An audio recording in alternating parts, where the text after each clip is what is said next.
Today we wanted to talk about something a little serious. We promise though, at the end we'll have something fun for you.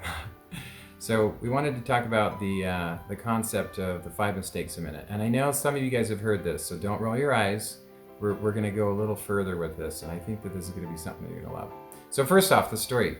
So Bob Duke is like my favorite research guy on the planet. He's at UT Austin, and I've seen him speak a bunch of times. And the 5 mistakes a minute was my favorite research thing. He started out with a group of beginner band kids, and one at a time they'd go into a room and they'd practice. And during this, they'd practice for 5 minutes, and during that 5 minutes, they just practice, they do their thing, and they would record the kid playing and practicing. After that was over, they'd take the kid out, move him over into a different room, stick some headphones on, and give him a clicker. And so the kid would listen to himself or herself for that 5 minutes that they just recorded, practicing. And as the kid's listening, you go with a clicker. Every time they heard a mistake, the kid would do a clicker. And so the kid is self-reporting mistakes. It's not an outside party, judging the kid's practice. The kid's judging his own practice. And every time you heard a mistake, you do the clicker. Now, then they do the same thing with a bunch of beginner kids. They did the same thing with a bunch of 9th graders, a bunch of 12th graders, a bunch of college kids, and then a bunch of pros. And so we've got all these different groups, and then they averaged out the data between all of these individual groups. So with the beginner kids, you watch them from the outside and you see just a lot more mistakes because these kids are just getting started on the thing. And then when you look at the 9th graders, you listen to them play, their stuff is going to be significantly further down the path, and they're getting better at it. And so we don't hear as many mistakes. You go down the road one more, you go to the seniors in high school, and you see less, and then for the college you see less, and for pros, a lot of times you listen to pros practice, you're like, I don't hear any mistakes, like maybe once in a great while or something. But that wasn't how they perceived it. That wasn't how the individual perceived it. So the beginner kids, on average, they self-reported 5 mistakes a minute. And it was the same thing for the 9th graders, it was the same thing for the 12th graders, it was the same thing for the college, same thing for the pro. And I think that this has a whole lot of underlying meaning in there. And I think it tells us a whole lot of, not just about us as musicians, but also in life. And I would say one more thing, he has not tested it as far as I know so far, but I would bet you money, if they tested it, that the size, like the perceived importance or weight or size of mistakes would actually be pretty consistent across the board. So I think if they did actually test with the kids how they perceive these mistakes, I think that they would see them on average about the same size. So the beginners are probably making bigger mistakes, but to them it feels, let's say this heavy, this consistent. And then the 9th graders, theirs might be a little bit smaller, but to them, I think it'll feel about just as important. And I think it will go on all the way up to the pros.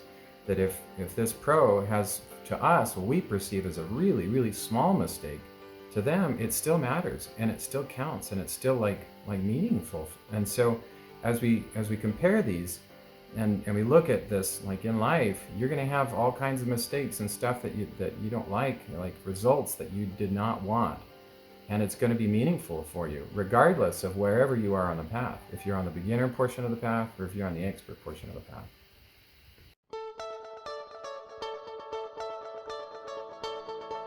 Number 1, perfection is a direction. It is not a destination.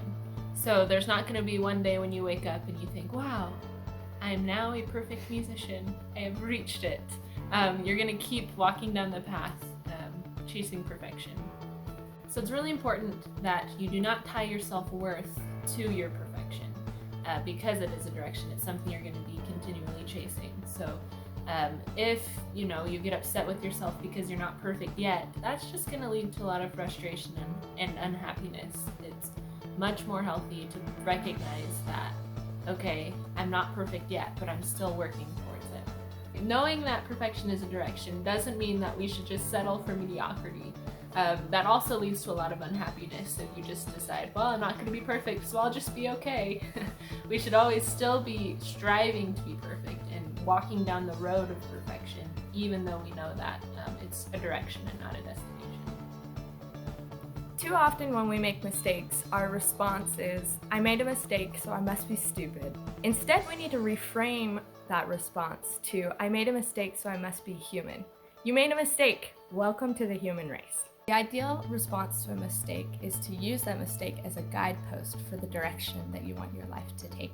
Just like when you're driving down the highway and you see those little dashes on the road, you're neither offended by those dashes, and the dashes don't make you particularly happy. They're just there, but they give you the direction that you need to go and the path you need to stay on.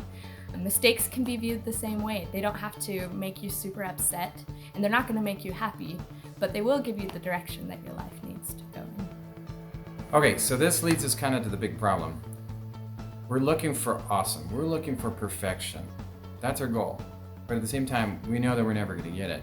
And so we've got this thing we're shooting for, and we're this desired result, and we don't get it, whether through it's a mistake or some kind of a failure.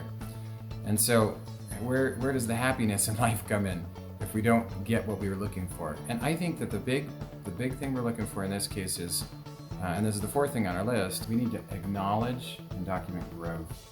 Because growth is what life is about. We achieve new heights, and you gotta know that feels good. And that's really what the whole thing is about. And that's where the happiness comes in. And so growth really is actually pretty hard to notice. It's just so many small little steps along the way. I think a good analogy is height. So if one day you measure yourself and you're 5'6", 6 months later or whatever, you're 5'7" or 5'6.5", it's just such an incremental thing that it's really hard to notice. And so unless you are measuring yourself in some way, you're not going to notice the growth, and then you can't enjoy it. You can't get the benefit from it. You just don't notice it. So in terms of music, a good way of doing that is look at recordings.